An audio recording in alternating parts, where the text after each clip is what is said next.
باپ کے سائے سے بڑی دنیا میں کوئی نعمت نہیں۔ گھر پہ باپ کی آواز بھی بڑی نعمت ہے، اور دروازے کے باہر باپ کی جوتیوں کا اپنا ایک روب ہے۔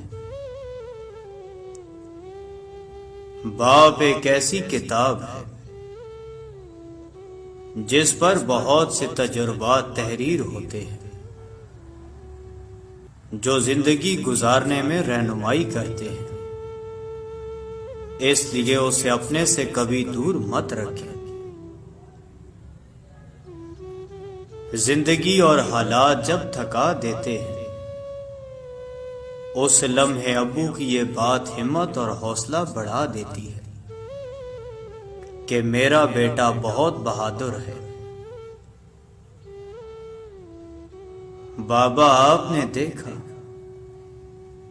اب میں درد چھپانا سیکھ گیا، اب میں مسکرانا سیکھ گیا۔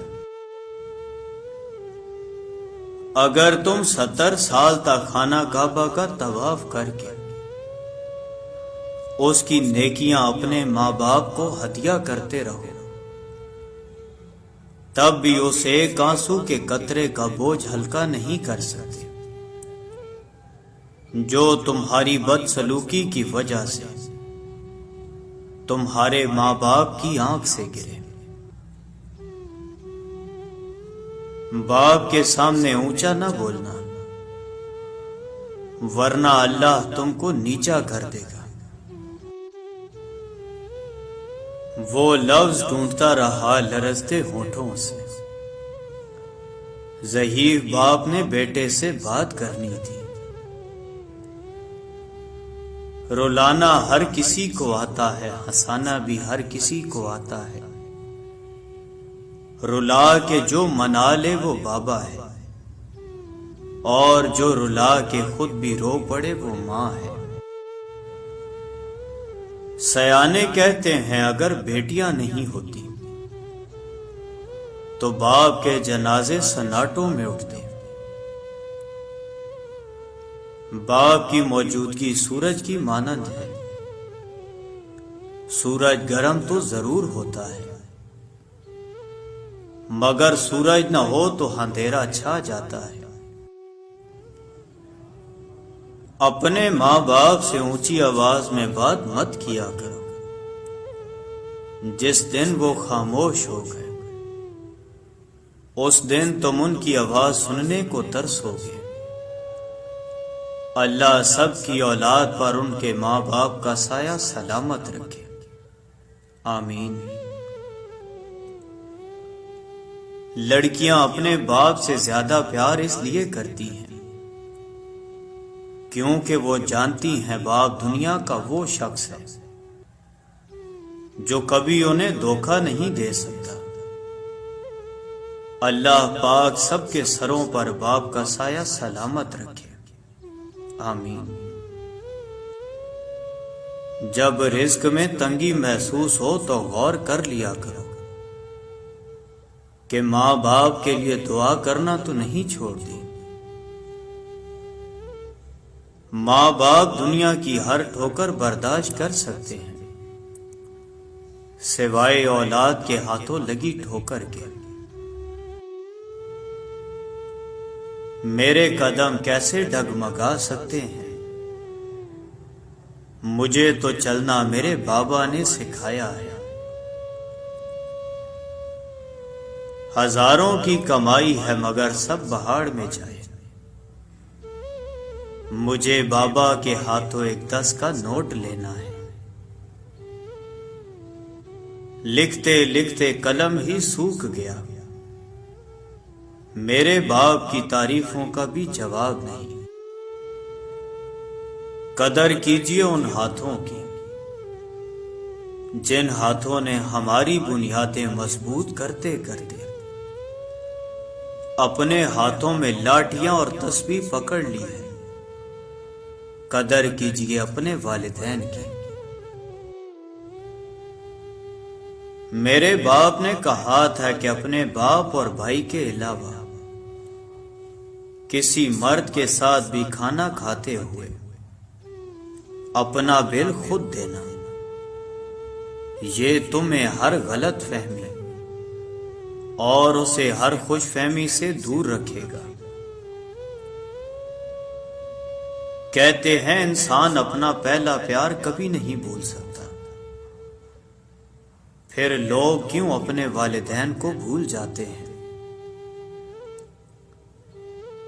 کہہ رہی ہے مجھے یہ کل کی بہو، آپ میرے میاں کا کھاتے ہیں۔ انسان عمر سے نہیں فکر سے بوڑھا ہوتا ہے۔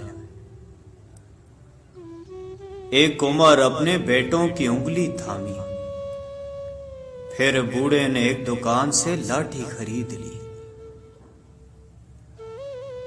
جلا کے پھینک دو ان ڈگریوں کو جو تمہیں تمہارے والدین سے دور لے جائیں۔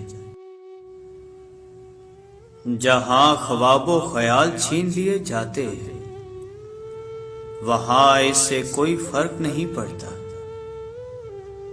کہ ہم انسانوں میں جی رہے ہیں یا جانوروں میں۔ والدین کے چہروں پر محبت سے نظر کرنا بھی اللہ تعالی کی خوشنودی کا موجب ہے۔ باپ ایک ذمہ دار ڈرائیور ہوتا ہے جو گھر کی گاڑی کو اپنے خون پسینے سے چلاتا ہے۔ باپ ایک مقدس محافظ بھی ہے جو سارے خاندان کی نگرانی کرتا ہے۔ اپنے باپ کا حکم مانو تاکہ خوشحال ہو سکو۔ کبھی باپ کے آنسو تمہارے دکھ سے نہ گرے، ورنہ رب تم کو جنت سے گرا دے گا۔ والد کی سختی برداشت کرو تاکہ با کمال ہو سکو، تاکہ خدا تم کو دنیا میں بلند کرے۔ والد ایک کتاب ہے جس پر تجربات تحریر ہوتے ہیں۔ ایک مدت سے پکارا نہیں ابو کہہ کر، ایک مدت سے ہوا یہ لفظ رخصت گھر سے۔ یا اللہ جن جن کے بابا اس دنیا سے پردہ فرما گئے ہیں ان سب کو جنت میں اعلیٰ مقام عطا فرما، آمین۔ کبھی وقت ملے تو اپنے والدین کے چہروں کی طرف دیکھنا، آپ کو پتہ چلے گا کہ آپ کا مستقبل بناتے بناتے وہ خود کتنا ٹوٹ گئے ہیں۔ زندگی کی کہانی کا سب سے مشکل کردار باپ ہے، اور یہ ذمہ داری کو باپ کے سوا کوئی نہیں نبھا سکتا۔ اگر ہو گود ماں کی تو فرشتے کچھ نہیں لکھتے، جو ممتا روٹھ جائے تو کنارے پھر نہیں دکھتے۔ یتیمی ساتھ لاتی ہے زمانے بھر کے دکھ، سنا ہے باپ زندہ ہو تو کانٹے بھی نہیں چبھتے۔ کچھ پل کے لیے ساتھ میرے راستہ طے کیا کر، مر جاؤں گا ایک دن چلا جاؤں گا چھوڑ کر تجھے۔ جو بچی ہے زندگی صاحب لمحے کچھ میرے لیے بھی رکھا کر۔ ماں باپ دنیا میں سب سے بڑی نعمت ہے، ماں نہ ہو تو دل کو دلاسا دینے والا کوئی نہیں ہوتا، اور اگر باپ نہ ہو تو زندگی کی دوڑ میں اچھا مشورہ دینے والا کوئی نہیں ہوتا۔ قیامت سے کم نہیں ہوتا وہ دن جس دن ماں باپ میں سے کوئی ایک نہیں ہوتا۔ باپ کا ہاتھ اگر سر پر نہ ہو تو پھر پتہ چلتا ہے کہ کون اپنا ہے اور کون پرایا ہے، اور زمانے کی آنکھ کا بھی تبھی پتہ چلتا ہے